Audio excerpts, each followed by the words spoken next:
आज आपण बनवतो काजू कतली. त्यासाठी लागणार साहित्य मी 1 वाटीवर काजू घेतले, 1 वाटी मिल्क पावडर, थोडी विलायची पावडर आणि थोडंसं दूध लागणार आहे आपल्याला, 1 वाटी साखर.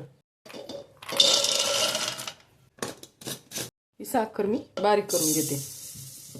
थोडंसं तूप टाकते कढईत. बारीक करून घेतलेली काजूची पावडर आहे, थोडीशी गरम करून घेऊ याला. छानसं परतून झालंय. आता थोडं 5 मिनिटं थंड करून घेऊ आपण. हे थंड झाले तर याच्यात आपण टाकणार आहे पिठी साखर, थोडीशी विलायची पावडर आणि थोडंसं दूध टाकणार आहे आपण आता.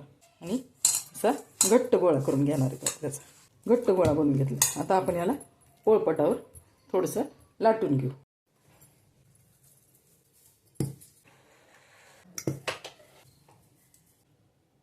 तर याच्यावर आपण हे असं लावून घेऊ.